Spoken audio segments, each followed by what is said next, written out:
O Pink Floyd e tantas outras bandas de rock e mesmo artistas de outros gêneros, como o jazz, por exemplo, já foram pop, já fizeram música pop.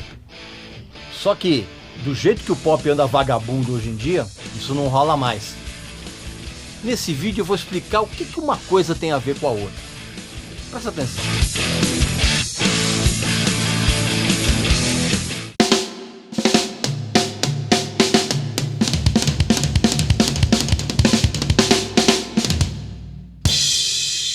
Mais uma para garantir.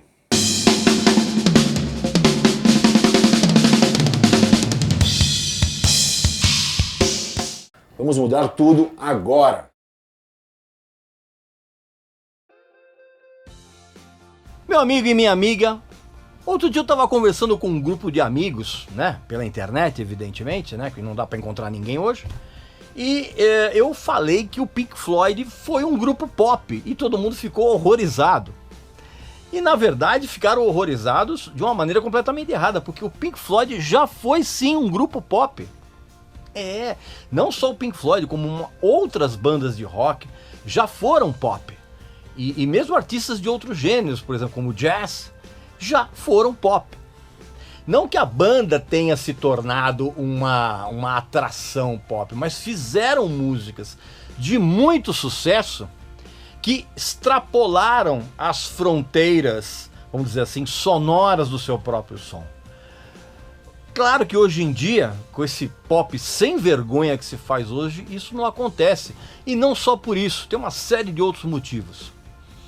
É claro que antes de eu entrar nesse assunto, você vai fazer a sua inscrição aqui no canal, que você já sabe muito bem como faz, vai visitar a nossa loja, que tem uns produtos muito legais, muito bacanas. E o mote desse assunto, ele começou recentemente por conta de uma declaração do Elton John, que é um cara que manja muito de pop. Cara, você não pode chegar pro Elton John e falar assim, cara, você não sabe nada de pop. Da mesma forma que você não pode chegar pro Paul McCartney e falar um negócio desse. Então, o Elton John é a epítome do artista pop. E ele recentemente ele deu uma declaração, cara, acertadamente, inclusive, a respeito de como as músicas que hoje estão nas paradas de sucesso, e a parada de sucesso hoje não tem mais a ver com venda de discos, mas sim com likes, né? Com a audiência dos serviços de streaming, né? Os fã-clubes, eles se engajaram nessa tarefa de fazer com que o seu artista se tornasse sucesso. Não evidentemente com venda de disco, você sabe que ninguém mais compra disco, né?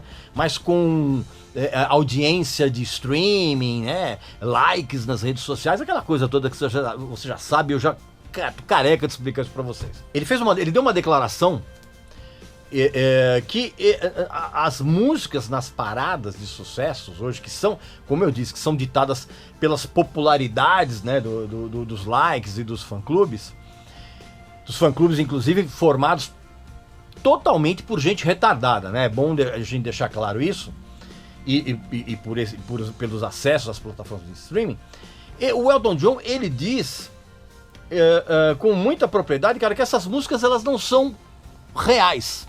E quando ele fala isso, eu entendo o que ele quer dizer, porque cada uma dessas músicas todas, você pode pegar essa parada de os Hot, né? Hot 100, né? Que hoje é determinado pelos fã-clubes, você, né? Já tá careca de saber disso. Você pode reparar, cara, que a imensa maioria dessas músicas, cara, tem vários compositores. Vários, assim, não é um ou dois, são vários. E o resultado disso são canções formadas por fragmentos reunidos que acabam formando uma música toda. Algo que é exatamente como o Dream Theater faz, né? Pega um monte de trechos isolados e aí costura tudo e faz uma música de 728 minutos, que não tem muito nexo, né? Mas você já sabe, os próprios caras da banda admitem isso. Mas isso é um outro assunto. O que o Elton John falou tem muita propriedade. Porque é mesmo um absurdo, cara. Tem músicas da Beyoncé, por exemplo, tem 11 compositores. 11 numa música só. Cara, isso não faz sentido. Então, assim, é cada vez mais difícil você encontrar compositores, cara, que criem canções com começo, meio e fim. E quando eu falo canções, é canções de verdade, cara, sabe? Não esse negócio de você formar uma música inteira com Ctrl+C e Ctrl+V do computador, tá? Dos programas de gravação. Nada disso. Aí eu tava conversando com esses meus amigos, assim, via internet, e eu falei que uma outra coisa interessante, que além dessa característica que existe na música pop nos dias de hoje, que o Elton John levantou também, não existem mais as transgressões de fronteiras, vamos dizer assim, né? Dentro desse universo pop. Você vai lembrar que décadas atrás, várias bandas de rock e mesmo artistas de outros gêneros, tipo o jazz, por exemplo, ou até mesmo o punk, o rock e a música eletrônica também, eles enveredavam por sonoridades, como é que eu vou dizer, mais acessíveis dentro do seu som, e eles conseguiam romper certas barreiras estilísticas, vamos dizer assim, e eles atingiam um público que não estava habituado a ouvir o som dessa turma, né? E eram canções assim certeiras em termos de pop, tá? Vou dar um exemplo. Por exemplo, eu citei o Pink Floyd. O Pink Floyd, como é que você pode deixar de falar do Pink Floyd quando a gente está falando nesse assunto e não lembrar, por exemplo, da Another Brick in the Wall Part 2? Se você voltar um pouquinho mais do tempo, você vai lembrar do Led Zeppelin com Stairway to Heaven. Aí você tem, indo para uma área mais radical, você tem o Metallica com Unforgiven, o Whitesnake com Is This Love, o The Clash com Rock the Casbah, o Joy Division com Love Will Tear Us Apart, o The Cure com Boys Don't Cry, o Talking Heads com Psycho Killer, até mesmo hits improváveis acabaram se tornando canções pop consumidas por um público que não tinha contato. O Rage Against the Machine com Killing the Name, o Pixies com Monkey Goes to Heaven. Ninguém sabe nada das letras, né? Ninguém presta atenção no significado das músicas. Então fica todo mundo dançando alegremente, assim, umas letras extremamente tristes e extremamente profundas, né? Ninguém tá nem aí, né? Só para eu não ficar na área do rock, por exemplo, você vai pro jazz. Você pega, por exemplo, o George Benson com On Broadway e Give the Night, né? O George Benson, um guitarrista respeitadíssimo de jazz, cara, que conseguiu entrar dentro desse universo pop. Tem muita gente que só conhece o George Benson por causa dessas duas músicas, On Broadway e Give the Night. Quem mais? O Bob McFerrin com Don't Worry, Be Happy, né? Ninguém sabe que o Bob McFerrin é um cantor de jazz experimental sensacional, cara. Todo mundo só conhece o Bob McFerrin por causa dessa música. Apesar da ignorância do público, que se reflete, evidentemente, na baixa qualidade da música pop, das paradas, como o Elton John citou naquela declaração. Então, assim, apesar dessa ignorância toda, cada um desses nomes que eu falei, eles atingiram esse público, que era um público inesperado. Eu vou reafirmar. Tem gente, por exemplo, que só conhece esses artistas, que eu citei todos, por causa dessa música. Sabe? Tem muita gente que só sabe do Led Zeppelin por causa de Stairway to Heaven. E pra você ter uma ideia, cara, o Pink Floyd é um dos casos mais emblemáticos desse tipo de coisa. Porque a popularidade da banda, cara, atingiu patamares inacreditáveis quando foi lançado o The Wall e quando a Another Brick in the Wall Part 2 começou a ser tocada nas rádios. A história toda do The Wall, né, da própria música, que é dolorida, é triste, assim, ninguém tá nem aí. E é engraçado porque com o Pink Floyd já tinha acontecido esse tipo de transgressão de fronteiras sonoras, vamos dizer assim, claro que numa escala muito menor. Isso já tinha acontecido antes quando, no Dark Side of the Moon, alguns radialistas, e a própria gravadora incentivou isso, porque a banda não queria, eles começaram a tocar uma das músicas, chamada Us and Them, fora do contexto do disco. Os caras faziam uma mixagem absurda e transformaram num sucesso radiofônico. Tá? Eu lembro quando eu era moleque, que eu tinha ouvido falar do Pink Floyd, aí quando saiu o disco, Dark Side of the Moon, ficou todo mundo louco, e eu lembro nitidamente, eu devia ter uns 13 anos de idade, cara, começou a tocar Us and Them na rádio. E ela entrava, os caras cortaram o final de Money e cortaram o que vinha depois. Era Us and Them. Da mesma forma como eles fizeram no disco seguinte, no Wish You Were Here, que eles tiraram do contexto do disco a faixa título. Então já tinha acontecido isso com o Pink Floyd. Agora, quando saiu The Wall e os caras puxaram isso, né? Os caras que eu falo, cara das rádios, os videoclipes, aquela coisa toda, tiraram essa música do contexto do álbum e transformaram num single, vamos dizer assim, embora acho que nem saiu em compacto.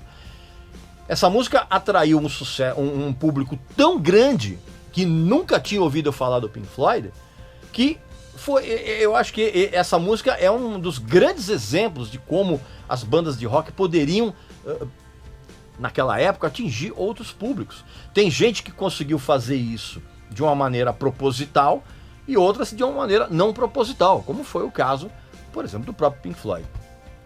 Aliás, foi bom ter lembrado disso. Eu tenho uma recomendação muito boa. Essa história toda que eu estou contando, aliás, a própria história do Pink Floyd inteira, ela foi esmiuçada num livro que eu recomendo bastante, que foi lançado recentemente, que é esse aqui, ó, do Mark Blake, chamado Nos Bastidores do Pink Floyd. O Mark Blake é um cara muito conhecido lá fora, porque ele é editor das edições especiais da Q e da Mojo. A Mojo, para mim, é a minha revista favorita de música, já há décadas.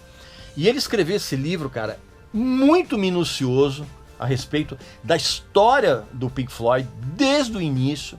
E ele explica muito bem aqui, cara, como que esse lance do Pink Floyd como fenômeno pop aconteceu, inclusive em mínimos detalhes. Aliás, a história inteira da banda está retratada aqui com detalhes muito legais, aquela treta toda do David Gilmour com o Roger Waters, a maneira como os discos foram feitos. É um livro que eu recomendo bastante. E você, meu amigo e minha amiga, que está assistindo aqui ao nosso canal, você sabe que você tem privilégios. Se você clicar no link aqui embaixo, na descrição do vídeo, ou no QR Code que você está vendo aqui na tela, você vai poder adquirir esse livro aqui com 20% de desconto. Basta que você preencha o cupom com Regis Tadeu Indica. Escreve lá, Regis Tadeu Indica. Tudo junto. E aí, na hora de finalizar a compra, você vai ter 20% de desconto nesse livro que eu recomendo bastante. Porque ele é bem minucioso e traz a história do Pink Floyd com uma série de detalhes que eu tenho certeza que vai surpreender muita gente, tá? E esse livro aqui, ele explica muito bem todos esses momentos em que o Pink Floyd se transformou numa banda pop, por incrível que pareça. Se você for trazer a coisa aqui pro Brasil, aconteceu a mesma coisa, tá? Eu lembro que nos anos 80 rolou toda uma leva de bandas que conquistaram um mercado que depois eu passei a chamar de popularesco, né? Para os padrões da época, com canções surpreendentes. E isso aconteceu com quem? Aconteceu com Barão Vermelho, com Titãs, aconteceu com Os Inocentes, que é uma banda punk, os Paralamas, o Traje a Rigor. Essas bandas de rock, conseguiram sucessos num nicho, num grande mercado popularesco, né? Muita gente que gostava, vamos supor, de dupla sertaneja ou gostava de pagode, gostava também de músicas dos Titãs, dos Paralamas, da Legião Urbana, enfim, eles conseguiram ultrapassar essa barreira. Se você for pensar bem, cara, nos anos 90 até mesmo os Raimundos fizeram isso. né? Com mulher de fases. Só para dar um exemplo. Fora a quantidade de gente, né? Que dizia e ainda diz gostar do Sepultura sem nunca ter ouvido a banda. Mas isso aí é outra história, né? O Sepultura não atingiu esse mercado popularesco. O que acontece é que as pessoas são muito mentirosas. Um outro exemplo também, o Guilherme Arantes. O Guilherme Arantes, ele conseguiu um público muito maior do que ele já tinha. E o Guilherme Arantes é um cara, sempre foi um cara pop, mas ele conseguiu um público muito maior, por exemplo, quando ele fez o Lindo Balão Azul. Mas enfim, o Guilherme Arantes já era um cara pop, já não vale tanto nessa... Mas enfim, ele ampliou o público dele. Só que hoje em dia, não existe mais essa ultrapassagem essa transgressão de fronteiras musicais. Primeiro, porque as grandes bandas de rock e os nomes grandiosos, vamos dizer assim, de outros gêneros, por exemplo, do soul e do jazz, eles estão desaparecendo, né? Estão sendo substituídos por bandas e artistas assim com uma projeção infinitamente menor, né? Então eu já fiz um vídeo a respeito disso, acho que logo no começo do canal, de que as grandes bandas estão desaparecendo, e é verdade. Esse é um dos motivos. E o outro motivo, pelo menos na minha concepção, é que o mercado pop em si, atual, ele deixou de ser atraente para artistas de outros gêneros. Não só em termos artísticos, mas também financeiros. Por quê? Porque ninguém mais vende disco hoje em dia, né? Assim, a grande parte dos consumidores de música hoje, primeiro, que eles não prestam atenção no que eles estão ouvindo, e segundo, todo mundo vai nos serviços de streaming, que pagam muito mal. Assim, a remuneração do serviço de streaming para os artistas é uma piada. Esse mercado mais pop, dominado inclusive por essas cantoras horrorosas, que você já sabe muito bem quem são, ele deixou de ser atraente, não apenas em termos financeiros, mas artísticos também. Ninguém mais compra CD nos dias de hoje, ou LP. Tirando eu e mais meia dúzia, hein? Ninguém adquire mais esses produtos. Então, a remuneração fica na conta do serviço de streaming. Hoje em dia ninguém está fazendo turnê. Não existe mais esse desafio artístico em você entrar num mercado. E ainda mais num mercado, como eu falei, dominado por cantoras medíocres, sem contar essas salsichas musicais do K-pop, né? Essas outras porcarias. Resumindo, cara, o Elton John está certíssimo. O mercado pop hoje é dominado por fragmentos de canções que são reunidas e formam uma música absolutamente insípida e medíocre. E as bandas de rock e os outros artistas não têm mais interesse em entrar nesse mercado sem a recompensa financeira. Pois bem, meu amigo e minha amiga, essa então foi uma explicação do que está acontecendo e em relação a esse assunto das bandas, grandes bandas, não tendo mais interesse em soar mais pop, né? Eu espero que você tenha entendido isso. E deixa aqui embaixo nos comentários as suas impressões a respeito desse assunto, tá? E não esquece também de fazer a sua inscrição aqui no canal. Não esquece de visitar a nossa loja, que tem uns produtos muito legais. E eu volto muito em breve com mais um assunto interessante aqui pra gente discutir, beleza? Então, um abração pra todo mundo aí e saúde pra você, pra sua família e pros seus amigos.